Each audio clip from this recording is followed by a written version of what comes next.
মতুয়াগড়ে অভিষেক। ঠাকুরবাড়ি পৈতৃক সম্পত্তি নয় বলে নাম না করে শান্তনুকে তোপ অভিষেকে। 26-এর ভোটের লড়াইয়ে পথে প্রচার। তাহিরপুরে সভার পর ঠাকুরনগরে অভিষেক। পুজো দিলেন হরিচাঁদ গুরুচাঁদ ঠাকুরের মন্দিরে।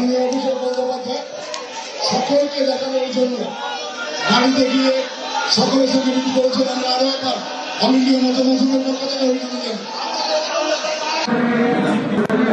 মতুয়াগড়ের ছবি আপনারা দেখছেন। ঠাকুরবাড়িতে পুজো দিলেন অভিষেক বন্দ্যোপাধ্যায়। হরিচাঁদ গুরুচাঁদ ঠাকুরের যে মন্দির, সেখানে পুজো দিলেন অভিষেক বন্দ্যোপাধ্যায়।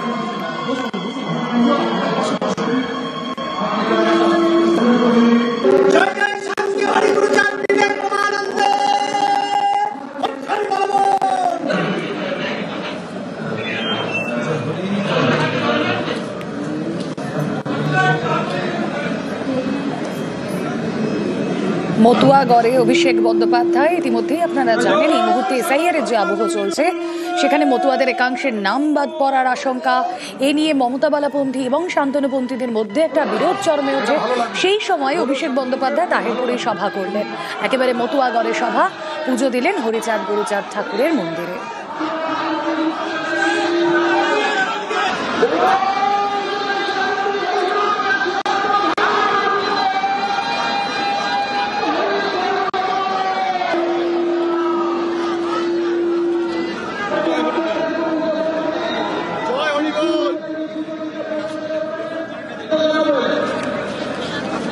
সবার আসার অধিকার রয়েছে। আমি যখনই এখানে আসি, আমি 2023-এ যখন নবজোয়ারে গাইঘাটায় এসেছিলাম এবং ঠাকুরনগরে এসেছিলাম, তখন জোর জবরদস্তি গায়ের জোরে আমি যাতে ঢুকতে না পারি, এবং যেহেতু আমরা শান্তি সম্প্রীতিতে বিশ্বাস করি, আমরা কোনো রকম রাজনৈতিক হিংসা বা জোর জবরদস্তি গাজোয়ারিতে বিশ্বাস করি না, সেই জন্য আমি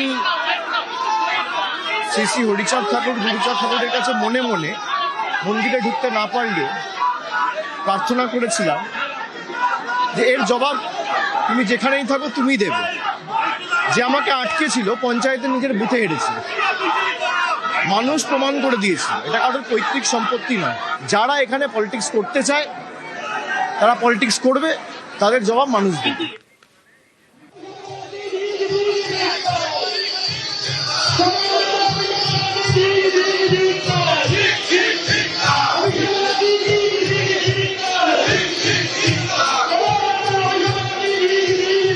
অভিষেক বন্দ্যোপাধ্যায়ের বিরুদ্ধে অন্যদিকে স্লোগান। শান্তনুপন্থীদের যে ছবি আপনারা দেখছেন, শান্তনু ঠাকুরের নেতৃত্বে মিছিল, সেখান থেকেই অভিষেক বন্দ্যোপাধ্যায়ের বিরুদ্ধে স্লোগান। এই মিছিলের পাল্টা কটাক্ষ মমতা বালা ঠাকুরের। আমরা মন্দির ধুয়ে ফেললাম, শুদ্ধিকরণ করলাম মন্দির। রাজনৈতিক বক্তব্যের বিষয় নয়, বিষয় হচ্ছে ক্ষমা যখন চায়নি, এখানে এসেও ক্ষমা যখন চায়নি, মিডিয়াতে সিটিজেনশিপ নিয়ে উল্টোপাল্টা বক্তব্য, সেখানে সাধারণ মতুয়া ভক্তরা মিলে আজকে সবাই মিলে মন্দির ধুয়ে দিলাম মন্দির পবিত্র করার জন্য।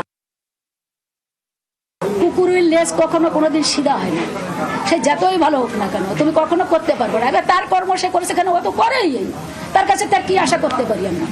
আমাদের কর্তব্য যেটা ছিল, অভিষেক বন্দ্যোপাধ্যায় আসবে গোসাই পাগল নিয়ে, সেখানে পুজো দেবে, সুষ্ঠুভাবে পুজো দিয়ে এই মাটিতে প্রণাম করে আজকে তার গন্তব্যে পৌঁছে গেছে। রায়